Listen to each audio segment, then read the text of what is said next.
এর যুবক ভাই আমার, কলেজের টুকরা, এই ইয়াং যুবকরা, তোমরা আয়োজন করেছ, আমাদেরকে ডেকেছ, কেন ডেকেছ?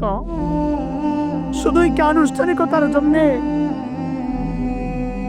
দামি হায়াতের একটা টাইম তোমার ফেসবুকে পায়, ইউটিউব পায়, খেলোয়াড়েরা পায়, গায়ক গায়িকা পায়, নায়ক নায়িকা পায়, সঙ্গীরা পায়, বন্ধুরা পায়, তোমার অফিস পায়, তোমার কর্মক্ষেত্র পায়, বাবা পায়, মা পায়, সন্তান পায়, স্বামী পায়, স্ত্রী পায়, সবাই হায়াতের ভাগ পায়। পায় না কেবল মালিক। মালিককে টাইম দেওয়ার সময় তোমার হাতে নাই। আরে জানিন, একটা গাছের দিকে তাকায় দেখো, কি মনে হয় গাছটা এমনি দাঁড়ায় আছে? না না, গাছটা এমনি দাঁড়ায় রয় নাই, গাছটা দাঁড়ায় দাঁড়ায় মালিকের তাসবিহ পড়তেছে।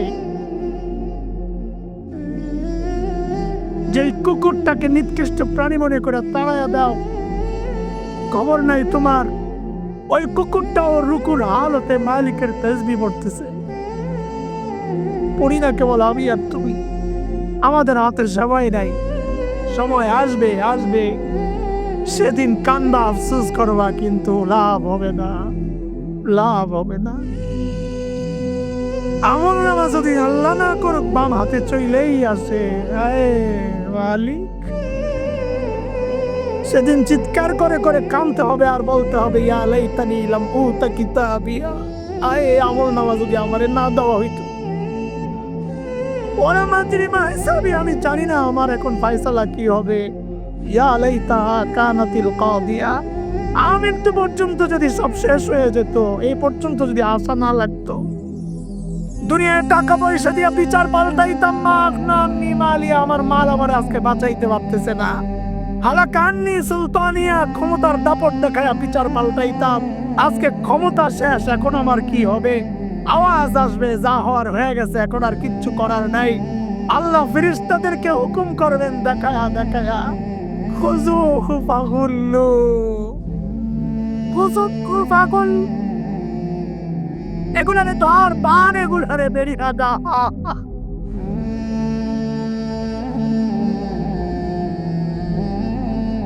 সুম্মাল জাহিমা সাল্লু, টেনে সিনিয়াগুলারে জাহান্নামে নিক্ষেপ কর। আয় সেদিন কেমনে বাঁচবো, আয় সেদিন কেমনে বাঁচবো? হায় মালিক যদি জিজ্ঞেস করে কি করবো বলো?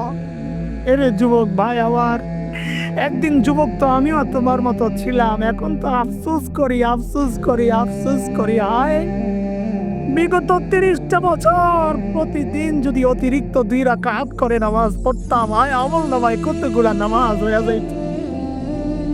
হায় যদি প্রত্যেক দিন একবার করে ইস্তেগফার পড়তাম, আমল নামাজকে ইস্তেগফারে কত বার রাখত। হায় যদি প্রতিদিন একবার করে তাসবিহ পড়তাম, আমল নামাজকে তাসবিহ দিয়া সমৃদ্ধ থাকতো। হায় গল্প করে করে জীবনটা শেষ করছে।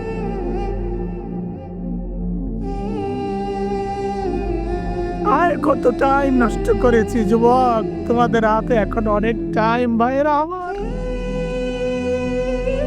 হাতে টাইম টাইম, কাজে লাগাও, কাজে লাগাও।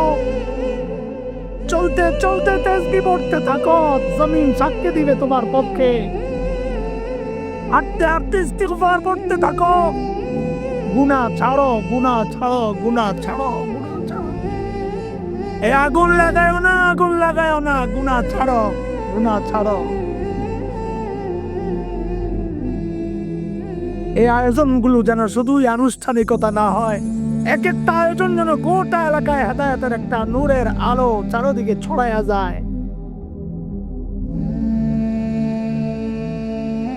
আমার প্রত্যেকটা ভাই নিজের জীবনকে পাল্টাবে এই সংগঠনের সাথে যারাই জড়িত।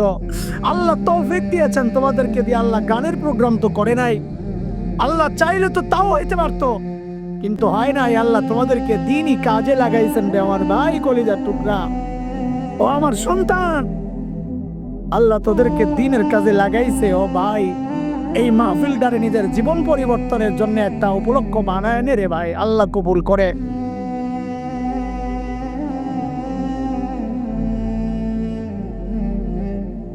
আল্লাহ আমাদেরকে যে কথাগুলো বললাম এর উপর আমল করার তৌফিক দেন।